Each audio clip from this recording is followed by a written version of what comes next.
पहला जो फेज था वो खत्म भी हो चुका है, पर घबराने की जरूरत नहीं है। सेकंड फेज भी खुलने वाला है और हेमचंद यादव यूनिवर्सिटी दुर्ग के अंदर करीबन 150 गवर्नमेंट और प्राइवेट कॉलेज मिलाकर आते हैं, जिसमें बहुत सारे छात्र यहाँ पे एडमिशन लेते, चाहे बीए हो, बीकॉम हो, बीएससी हो। तो सब कुछ जानने मिलेगा आपको इस वीडियो में। वीडियो थोड़ा लंबा हो सकता है, पर छात्रों और उनके पेरेंट्स के लिए बहुत जरूरी है। छत्तीसगढ़ शासन उच्च शिक्षा विभाग द्वारा वार्षिक कैलेंडर आ चुका है और उस वार्षिक कैलेंडर के अनुसार 16 जून 31 जुलाई तक प्रवेश महाविद्यालय में किए जाएंगे पूरे प्रदेश के। केवल मैं अपने दुर्ग डिवीजन की बात नहीं कर रहा हूँ। विद्यार्थियों को पहले अपना एबीसी में रजिस्ट्रेशन कराना पड़ेगा। एकेडमिक बैंक ऑफ क्रेडिट कहलाता है। वो उनका यूनिक आईडी होगा और वो यूनिक आईडी जब तक वो पढ़ के नहीं निकल जाएंगे तब तक वो आईडी काम करेगा और ये पूरे देश भर के कॉलेज और यूनिवर्सिटी में काम सभी के लिए काम आएगा। और हमारी ये अपील है कि छात्रों से जल्द वो अप्लाई करें ताकि उन पसंदीदा कॉलेज मिले। पर इसके बाद भी अगर आप छूट जाते हैं तो एक और क्या सर अपने पास बचते 31 जुलाई के बाद कुछ ऑप्शन अपने प्रेफरेंस के हिसाब से उसमें दिया रहेगा कि आप कितने कॉलेज को प्रेफरेंस दे सकते हैं। पहला प्रेफरेंस जिसको देना चाहते हैं, फिर दूसरा जिसको देना चाहते हैं, तीसरा जिसको ऑप्शन रहते हैं, चाहे वो प्राइवेट हो या गवर्नमेंट। तो भैया छत्तीसगढ़ में शुरू हो चुका है एडमिशन का दौर। कॉलेजों में जो भी फर्स्ट सेमेस्टर में एडमिशन लेना चाहते हैं 12वीं के बाद, पूरे छत्तीसगढ़ के विश्वविद्यालयों में पोर्टल खुल चुके हैं। पहला जो फेज था वो खत्म भी हो चुका है, पर घबराने की जरूरत नहीं है। सेकंड फेज भी खुलने वाला है और हेमचंद यादव यूनिवर्सिटी दुर्ग के अंदर करीबन 150 गवर्नमेंट और प्राइवेट कॉलेज मिलाकर आते हैं, जिसमें बहुत सारे छात्र यहाँ पे एडमिशन लेते, चाहे बीए हो, बीकॉम हो, बीएससी हो। तो सब कुछ जानने मिलेगा आपको इस वीडियो में। वीडियो थोड़ा लंबा हो सकता है, पर छात्रों और उनके पेरेंट्स के लिए बहुत जरूरी है। तो इस वीडियो को शेयर करें, लाइक भी करें, कमेंट भी करें और पूरा देखिए कि एडमिशन का लेकर क्या प्रोसेस होगा। आप इस वीडियो में बने रहिए। तस्वीरों में आप देख रहे हैं स्वामी विवेकानंद की मूर्ति। इस समय मैं खड़ा हूँ बेहद ही सुंदर उतई के गवर्नमेंट कॉलेज में और हमारे साथ दुर्ग संभाग के उच्च शिक्षा विभाग के additional director Rajesh Pandey sir भी मौजूद है। डॉक्टर राजेश पांडे सर मौजूद हैं। सर, आज हम आपके पास इसलिए फिर से आए हैं क्योंकि एडमिशन की प्रक्रिया फिर से शुरू हो गई है। एडमिशन की प्रक्रिया शुरू हो गई है। आप 12वीं के बाद फर्स्ट ईयर में जाते होंगे तो हेमचंद विश्वविद्यालय दुर्ग में कोर्स करने के लिए आप ऑनलाइन एप्लीकेशन भरते होंगे।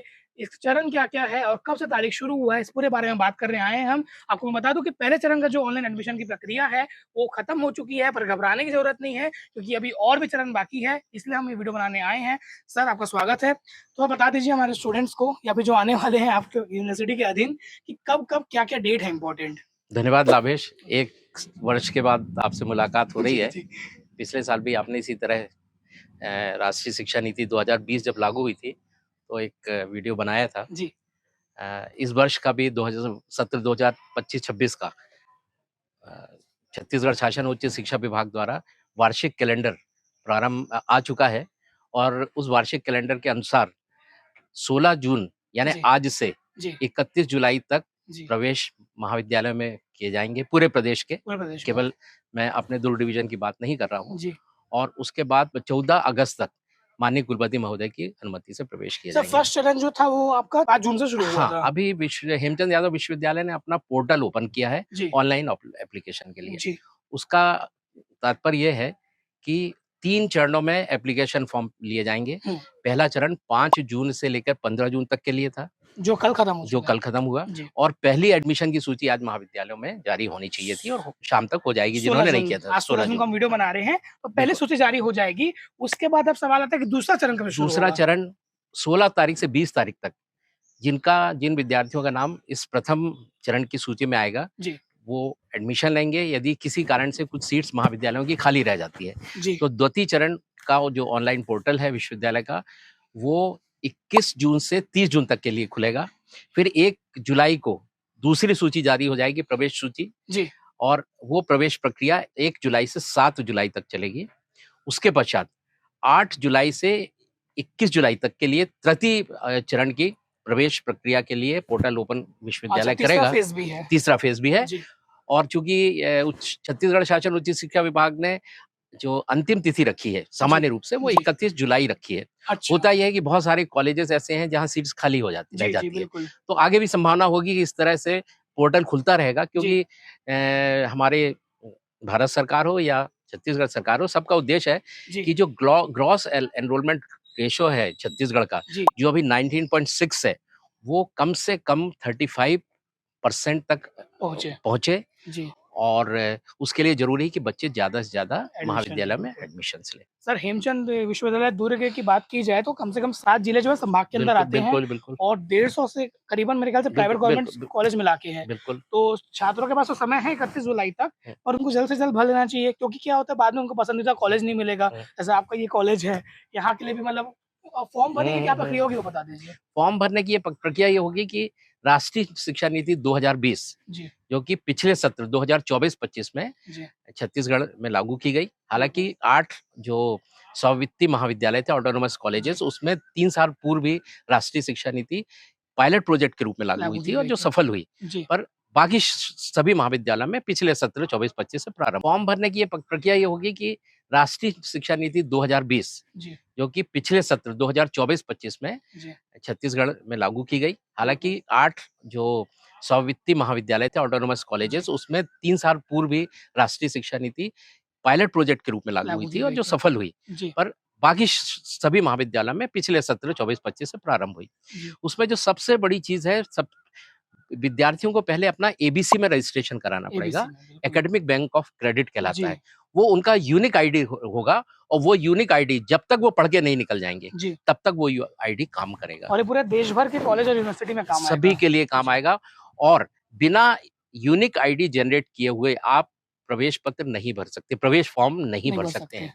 तो बच्चे खुद भी अपना ये एबीसी बना सकते हैं। जी, यदि परेशानी है तो महाविद्यालयों से संपर्क कर सकते हैं, विश्वविद्यालयों से संपर्क कर सर सकते हैं। थोड़ा-सा बता देंगे कि कौन-सा वेबसाइट होता है और क्या प्रक्रिया होती है? आप एबीसी का अपना है, आप हाँ, एबीसी कैसे करना है सेंटर में साइबर मिल कॉफ़ी जाएगा। वाले साइबर अच्छा, कैफ़े वाले भी बता देंगे। Okay. Academic bank of credit. जी, एकेडमिक बैंक ऑफ क्रेडिट का मतलब है कि जो कुछ आप पढ़ेंगे जी, अभी से लेकर, क्योंकि ये जो एनईपी 2020 है, राष्ट्रीय इसका शिक्षा नीति। जी, राष्ट्रीय शिक्षा नीति ये नई राष्ट्रीय शिक्षा नीति नहीं है, जी। बड़ा कन्फ्यूजन है लोगों हाँ, को। हाँ, हाँ। ये राष्ट्रीय शिक्षा नीति जी, 2020 है। 20 है। हाँ, तो राष्ट्रीय शिक्षा नीति 2020 में हुँ, ये एबीसी में जो क्रेडिट्स हैं, जी, वो सारे के सारे क्रेडिट एबीसी में क्रेडिट होंगे, यानी एबीसी एक बैंक है, आपको जिसमें आप जो पढ़ेंगे हाँ, वो जमा आपकी होगा। पढ़ाई का सेविंग अकाउंट है एक तरीके से। सेविंग अकाउंट है जी, उसमें और उसमें राष्ट्रीय शिक्षा नीति 2020 की जो सबसे बड़ी सुंदरता है, जी, वो ये है हुँ, कि इंडियन नॉलेज सिस्टम, भारतीय ज्ञान परंपरा इसकी आत्मा है जी, और उसका लचीला और इसकी रीढ़ की हड्डी इसकी फ्लेक्सिबिलिटी है, लचीलापन है। जी, बिल्कुल। तो अब ये कैंपस के बाहर निकल के हम राष्ट्रीय शिक्षा नीति मतलब 2020 के बारे में अध्ययन करेंगे। 60-70 साल से जो एक ढांचा चल रहा था, उसे पूरा बदला गया है। वो एक कॉलोनियल माइंडसेट, देखिए जी, अभी जो शिक्षा नीति थी उसको भी अच्छे लोगों ने बनाया था, जी, पर परिस्थितियां बदल गई। जी, बिल्कुल, 1000 वर्ष तक हमारा देश किसी ना किसी रूप में गुलाम रहा। बिल्कुल।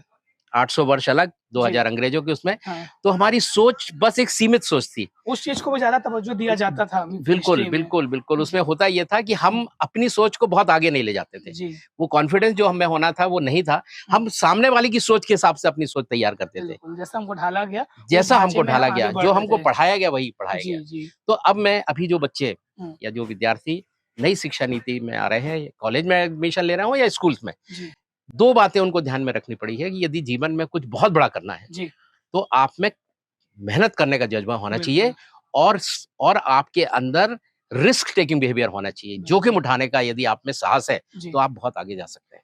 बिल्कुल, जो एबीसी के बारे में सर ने बताया उसका मतलब ये है अगर आप ग्रेजुएशन दूसरे या तो यूनिवर्सिटी दुर्ग से कर रहे हैं और आपको पोस्ट ग्रेजुएशन करने का आपको कुछ और प्लान है, चाहे वो छत्तीसगढ़ के बाहर हो तब भी जो एबीसी है आपको काम आएगा। अब थोड़ा-सा उसमें बात कर लेते हैं क्योंकि हम एडमिशन को लेके बात कर रहे हैं, तो एडमिशन का तो सर ने तारीख बता दिया कि 31 जुलाई तक होगा, पर हमारी ये अपील है कि छात्रों से जल्द वो अप्लाई करें ताकि उनको पसंदीदा कॉलेज मिले।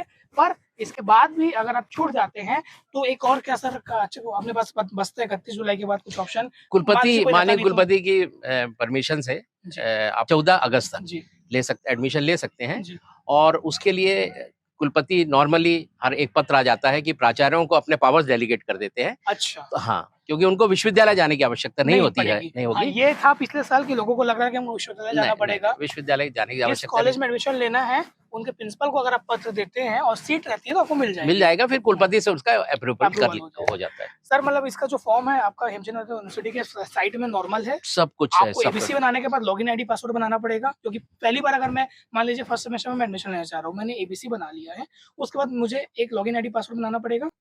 नहीं, एबीसी हाँ, में आपको जो आईडी है वो जनरेट हो जाएगा, आईडी जनरेट हो जाएगा, वही जनरेट आपका आखिर तक हमेशा काम आने मतलब वाला है, के पोर्टल में भी काम आएगा वही चीज, हर पूरे देश में काम आएगा। अच्छा, एक वो यूनिक आईडी होगा तो आपका। उसमें हमने को क्या बेसिक डिटेल और हाँ, कॉलेज प्रेफरेंस, हाँ, एक दो नहीं कॉलेज आप एक वो जनरेट कीजिए, कॉलेज प्रेफरेंस तो आपको जब पोर्टल ओपन हुआ है उसमें देना हाँ, मैं पड़ेगा। उसी का पूछ रहा हूँ, तो आपके बिल्कुल। हेमचंद यूनिवर्सिटी में हाँ, अगर कोई एप्लीकेशन फॉर्म भर रहा है हाँ, तो उसका क्या क्या थोड़ा सा बता देते अपने प्रेफरेंस के हिसाब से उसमें दिया रहेगा कि जी। आप कितने कॉलेज को प्रेफरेंस दे सकते हैं। जी, पहला प्रेफरेंस जिसको देना चाहते हैं, फिर दूसरा जिसको देना चाहते हैं, अच्छा, तीसरा मतलब 2-3 जिसको ऑप्शन रहेगा, रहते हैं। चाहे वो प्राइवेट हो या गवर्नमेंट कोई हो। भी देखिए ये जब विश्वविद्यालय गवर्नमेंट और प्राइवेट कॉलेज में अंतर नहीं करता, बिल्कुल, ये नियम सबके लिए बराबर है। बिल्कुल। और सर प्राइवेट वालों को लेके कुछ नया अपडेट? प्राइवेट वालों के लिए प्राइवेट पिछले आप बार उसमें मेंबर भी रह चुके हैं, हाँ, आप लोगों ने नीति बनाई है। नीति बनाई थी, जी, पिछले जी। बार स्वाध्यायी परीक्षार्थी नीति बनाई बिल्कुल, थी हमने। बिल्कुल। हमारे लिए और गर्व की बात है कि हमारे जो एडिशनल डायरेक्टर है उन्होंने उसमें थे और उन्होंने बनाया। सर क्या कुछ उससे निकला है, उसमें क्या कुछ वो हुआ है? बहुत सफल नीति रही, बिल्कुल, बहुत सफल नीति थी। और अभी तो मुझे नहीं लगता कि उसमें कोई करेक्शन की गुंजाइश है, क्योंकि करेक्शन कहीं से भी उस संबंध में कोई भी इनपुट जी। या कोई ऐसा फीडबैक मिला हो हाँ, कि हाँ। आप इसे बदलें, तो बिल्कुल। अभी तो मुझे लगता है कि वो नीति सफल है आपने और तो वही बस जारी परफेक्ट था मतलब। सर उसमें मतलब एक बार और से हम रिफ्रेश कर देते हैं, पिछले साल हमने वीडियो बनाया था हालाँकि, कि अगर जैसे प्राइवेट वाले सोचते हैं कई लोग छूट गए, हमारे पास कॉल आता था, हमें एग्ज़ाम देना है, पर मैंने कहा कि अब आप नहीं दे सकते। तो उसके लिए आप बता दीजिए कि अगर प्राइवेट में एग्ज़ाम देना है किसी को, तब भी पहले से क्या करना पड़ेगा? देखिए, मैंने लास्ट ईयर में बोला था कि बिल्कुल, एनईपी 2020 में प्राइवेट और गवर्नमेंट रेगुलर रेगुलर और में कोई प्राइवेट फ़र्क में नहीं कोई है। फ़र्क नहीं है। जी, 31 अगस्त तक जी, प्राइवेट स्टूडेंट को भी अपना रजिस्ट्रेशन कराना पड़ेगा। कराना पड़ेगा। Same procedure as regular. बिल्कुल, बिल्कुल, जी, बिल्कुल। आपने एडमिशन नहीं लिया एक अलग बात है, जी, पर आपका जो एग्ज़ामिनेशन का पैटर्न है वही रहेगा। वही रहेगा। उसी तरह आपको कोर सब्जेक्ट्स पढ़ने पड़ेंगे, बिल्कुल, उसी तरह आपको जैसे रेगुलर स्टूडेंट देते हैं, वैसे ही आपको इंटरनल असेसमेंट देने हाँ। होंगे, असेसमेंट और असाइनमेंट देने होंगे। यदि इंटर्नशिप करनी है तो इंटर्नशिप करनी होगी। तो सारी प्रक्रिया वही है, और कॉलेज सारा सेलेक्ट सिलेबस पहले सेम करना है। पड़ेगा। कॉलेज भी? कॉलेज भी आपको सिलेक्ट करना उसी पड़ेगा। टाइम में? हाँ, बिल्कुल, मतलब कोई फ़र्क नहीं है अगर आप कोई सोच फ़र्क रहे हैं नहीं है। प्राइवेट से करना है तो जनवरी तक का वेट ना करें क्योंकि जब बिल्कुल, एग्ज़ाम बिल्कुल। फॉर्म आता है, बिल्कुल, पहले से बिल्कुल। आपको कॉलेज में एडमिशन लेना है, फॉर्म भरना है और आप कॉलेज में सेलेक्ट करना है। सर कुछ और छूटा होगा हमसे एडमिशन को लेकर? देखिए, प्राइवेट स्टूडेंट के लिए भी जब वो अपना रजिस्ट्रेशन करा लेंगे तो उनकी भी फिर सितंबर से जी, उनको भी इंटरनल असेसमेंट वगैरह की डेट जारी कर दी जाएँगे, बिल्कुल। मतलब तो करना टच पड़ेगा। में रहना बिल्कुल, पड़ेगा। ऐसा बिल्कुल। नहीं चलेगा कि बस एग्ज़ाम देना है और बस अगर वो वर्किंग कुछ है तो उनके लिए ठीक है, वरना तो रेगुलर ही करना चाहिए।